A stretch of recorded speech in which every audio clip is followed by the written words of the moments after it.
A month has passed, and with that, we are on to chapter 2 of the 9th part of JoJo, titled The JoJoLands. I am as excited this month as I was last month to get new JoJo content, especially with how great the first chapter of the JoJoLands was. So to say I had high expectations for this chapter would be an understatement. Before diving into the actual content of the second chapter, I want to look back at chapter 1 and briefly talk about the audience reception, as well as story stuff I predicted to be important. And of course, what I mean by this is the Joshu sweep. Let's go. Araki is gonna go back and rename this part to the Joshulands. We're done with Jodio. In with Joshu. Nut King Call Requiem. It's all over. Listen, the Joshu haters will go over and over again. Oh, no development. Milagro Man was a filler arc. This is all wrong. It's called foreshadowing, boys. Araki was a part ahead of us the entire time, and none of us even realized it. Listen, if this isn't the Joshu redemption arc, I'm done reading this part. I'm done with JoJo. From the second that I saw Joshu in JoJoLand, I knew he was going to be special. Just look at the top of his head. You don't give someone this haircut if they're not going to be the main character eventually. Actually, now that I think about it, Joshu is the exact opposite of a real Mechanism Man.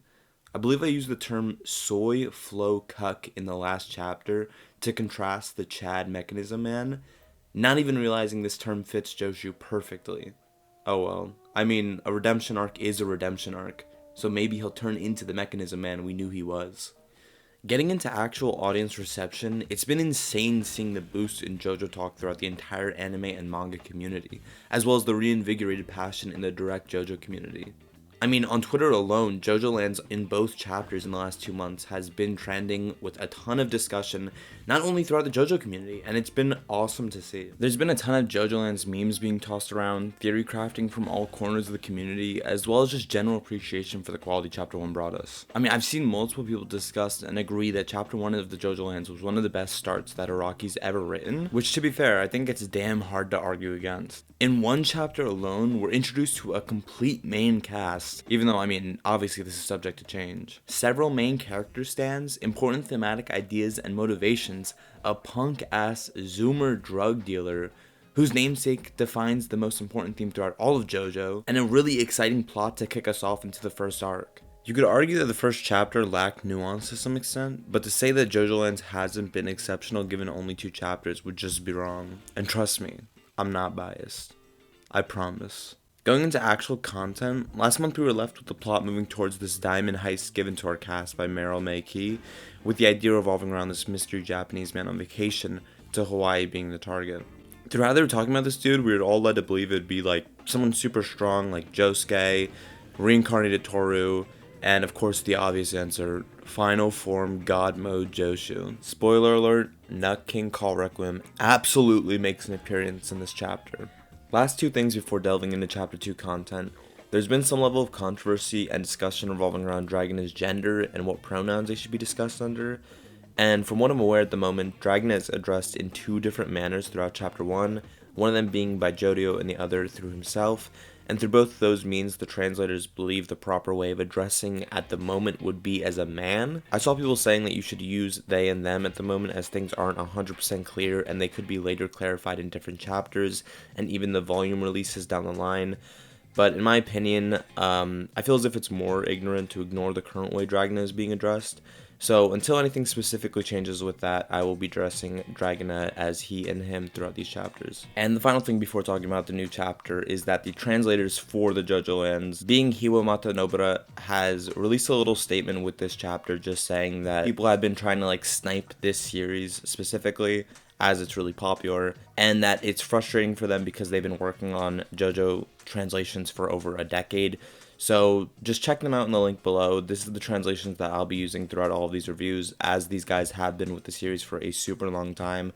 So I'll link their Twitter and their page below, so please read their translations and support them. Alright, enough stalling, back to the title page for chapter 2. We have Jodio hitting this nice little pose on the front, a classic JoJo statement. It'll be interesting to see when Jodio gets his own official pose, as most of the protagonists do eventually. Although I'm kind of drawing a blank as whether Gappy has one specifically. I know there's several different poses I see him drawn with, but I believe he has like one or two specific ones. This chapter is also titled The Japanese Person on the Island of Hawaii, obviously referencing the main plot that chapter 1 was moving into towards the end. And this chapter page also just says that he is an ambitious seedling and that he sets his sights on being filthy rich, which is just talking about Jojo's motivations that were explained last chapter.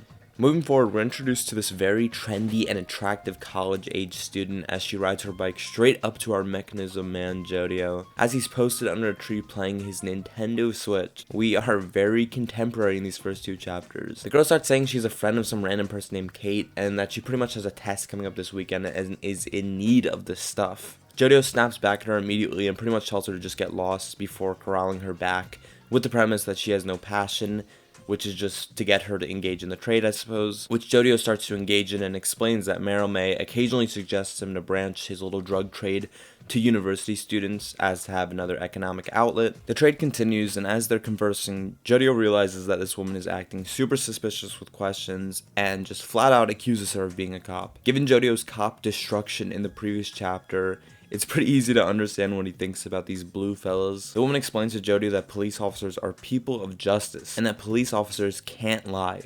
If cops are doing an undercover investigation, they're unable to lie because that evidence will no longer be valid in court. All Jojo needs to do is ask, "Are you a police officer?" which will supposedly prove her status. So, of course, as Jojo is a naive little drug dealer, he asks the question, she responds all giddy saying she's just a regular student, and the trade ensues. Jojo directs her towards the intended area, and Paco arrives on his scooter furthering the directions. The drugs are found, the gun and badge comes out, and the entire police force is on our criminal crew. The supposed regular college student explains that Jojo was recorded the entire time, and that all that matters is the proof. This gives really interesting insight on the morality and disposition that the cops hold in this part, as it seems the police could be an ongoing factor during the entirety of Part 9. Obviously, once again, it's still early, but who knows. The dialogue also gives pretty similar vibes to something like Valentine's ends justifying the means in the pursuit of patriotism, but obviously this is to a less significant extent. We also immediately find out that the main cop that is detaining Jojo is this same cop from last chapter that was assaulting Dragona, and the lines of dialogue that happen between this cop and Jojo are just fucking insane. There's a clear picture that I think Araki's trying to paint with these cops in this light, and I don't know if it's like politically charged or if it's just for the purpose of the story, but regardless, it is insane and pretty on par with Jojo, I would say. Just in a more political light, I suppose. Jojo goes back and forth with the cop a little bit and then says that he should have killed the cops when he had the chance.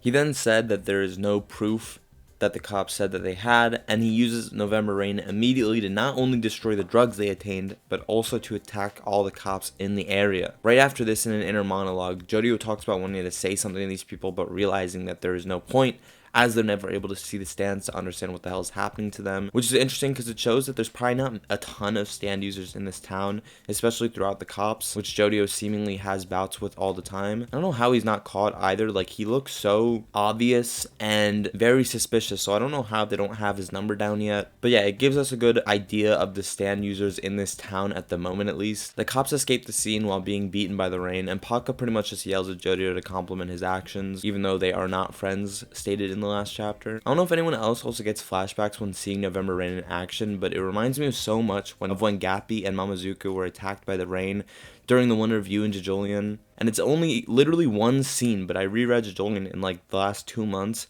and for some reason it's all I can think about when I see November Rain uses its ability, especially because Josuke got like absolutely destroyed by the rain in it, even though it was obviously just like the flow of calamity. Going completely off subject into a complete 180, Jojo starts telling of how his school had him undergo psychological counseling and undergo some sort of psychotherapeutic testing through a psychologist that led them to believe that Jojo might have antisocial personality disorder, which is pretty much saying that he's a psychopath. He tested positive on the 20 of the 18 questions that applied to the disorder, which hurt his feelings according to him. His mother got riled up by this, but Jojo actually took it pretty calmly given the attitude we've seen of him thus far. He then asks himself this random philosophical question, saying, "Can I become happy?" The reality Jojo knows isn't fair, with bastard cops assaulting people every day from what it looks like, as well as breaking up his goofy little dealing. And of course, Jojo is pissed gives a shit about it. To say this section came out of left field is a goddamn understatement, man. Like, what the hell is this, Araki? You can't just throw this shit in mid-fight and be like, ah yes, let me reveal a character-defining disorder that he may or may not have, and how it could completely define his worldview, as well as motivations and action. Like, this section is just goddamn insane. We also see more of Jojo's spunk and anger, which in my opinion so far has given him a super unique trait compared to the other Joestars. Like, obviously we've had angry protagonists. Joseph, Jotaro, Josuke 4, Jolene, and Johnny on some level have had some anger she's portrayed. Even Jonathan, to be honest. But never in the context and situations that Jojo is representing them. Maybe Jolene because of the representation of the police force being similar, but I'd still argue that Jojo feels super individualized, which is definitely a good thing for the part so far. Moving on, we get a nice little page with the part title on the top, with the setting being Kona Airport in the Hawaii Island, which is where the heist is going to be taking place. It seems they all had to take a plane from Ohio, which is where they're located. I know I'm pronouncing things wrong, cut me some slack. We get the hot dog bastard front and center, being the last one to arrive, claiming his plane was delayed in his super goofy manner. We then get a page of our crew together looking hard as hell. The designs of everyone thus far have been so great, with Dragona really popping out on this page looking like specifically fantastic. They start discussing their plans for the heist while moving into talks on how they will split the car rental fee, and this is where we finally get the name and age of our hot dog guy, being Usagi Alohaya, who is 17 years old. I believe the namesake is of a classic Hawaiian song, but I'm not 100% sure on this. I'm also aware that Usagi means bunny, but if I'm completely honest, I prefer Hotdog Man. We're also reiterated the rest of our cast's age, with Dragona being 17, Paco 19, and Jojo 15. Paco then accuses Usagi of being wired because of his goofy and borderline fucking stupid personality, which is hilarious and great for the building of cast chemistry. You know, a lot of the earlier parts also have this, especially like people compare early JOJOLian to late JOJOLian, and how the personality of the cast kind of changes throughout the part, with early Gappy acting super goofy with Yasuho, and how we don't really get that later on. So it is cool to see that we're getting that in part 9 very early on. We then get 2 pages of the scenery of Hawaii as the crew is going to the location, as well as what it looks like when they finally get there. These pages just look so fantastic, and it's one of the most important factors when it comes to JoJo switching from shonen to seinen, like 20 chapters in a Steel Ball run. When we start getting pages of just beautiful scenery with very little to no dialogue, it gives Araki so much space to create atmosphere as well as to just flex the fuck out with his obvious artistic prowess. Going forward with part 9, I really hope we continue to get pages like this super frequently, because they're just great to look at. Once we get there, Jojo walks up to Dragona and feeds him info that he obtained while scouting on the target. He explained that there is a garden on the opposite side of the property and that there are drinks on the poolside table. There are glasses, ice, ginger ale, Kona coffee, a towel, and an iPad. They came to the conclusion that this Japanese man is one individual and that they have no plan on leaving the property at the moment, and that they're most likely exercising at the pool. They go over the infrastructure of the mansion as Paco questions Jojo, absolutely confirming it's only one person in the house. With this, they reaffirm the plan, stating it won't take any more than 15 minutes to steal the diamond from the Japanese man before he even knows about it, and that of course, Japanese folk are peace-loving people. And a little spoiler, but Paco could not have been more wrong with this person specifically. Like, just so wrong. Masks on, earphones in, and they're ready to move. As they're approaching the mansion, Usagi suggests creating nicknames for each other on the radio, with codenames being colors. Obviously, the brains of the crew comes up with this 1 million IQ decision. Paco shuts him down immediately for obvious reasons. I've seen people suggest that this scene could be a reference to Reservoir Dogs, with the fact that the entire crew goes by color codes which are reiterated before the plan is set into action. And maybe this is a reference, maybe not. I'm not really sure either way. I could see Araki doing this, but it seems like a pretty broad idea for it to be 100%, but still it could be. As the crew pulls up to the mansion, they realize they need a way to get by the security cameras, which immediately leads us to the discovery of Usagi's stand. Usagi calls out to Pink, aka Dragona, and tells him to say, "I want the camera." Usagi reiterates saying you need to say it, and that Usagi can't be the one to utter these words. Dragona follows directions, and out comes this little bird/lizard gremlin looking guy from Usagi's hand, which waddles towards the camera, banging into the wall in the process, and creates a direct copy. What's said of his stand is that it transforms into something there that someone wants. And in this situation, it turns into a camera that creates identical footage that is tinkered with on some level.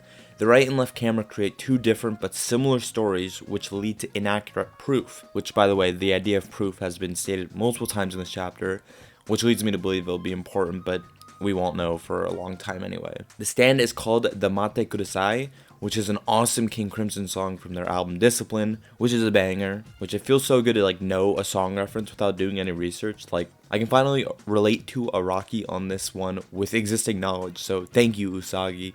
I take back any ill comments made towards you, for the most part. With this, they successfully break into the mansion, as well as reveal the remaining stand we needed to know in our main cast, which is fucking awesome. I really like the stand so far, but I would argue that this main cast has like the worst stands in terms of power and usability from what we've seen so far. Like, I'm sorry, but so many of these stands just seem like situational things that aid in criminal activities, like, how the fuck does Usagi fight with Mate Kudasai? I'm all for weaker stands, but like, come on Araki, they need some way to beat Nut King Call Requiem. Moving into the final couple pages of this chapter, we see our target swimming in the pool of this mansion. We see long hair and a wristband being worn in his first appearance, as well as a possible headband seen shortly after. Listen, we all know Joshu is fashionable, so I can respect the headband rebrand. Jojo peeks in the pool while scouting, pointing out that he knows the man and that he's famous. Jojo has books by him at home, while also seeing his anime all the time. Skirting past the fact that Jojo is a weeb, we're left to wonder, who is this man?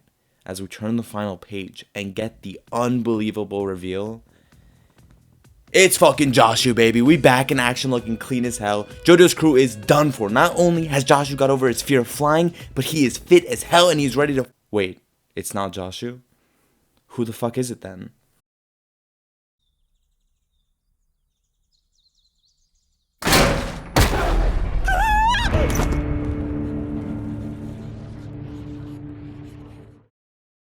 What the hell? Oh my god!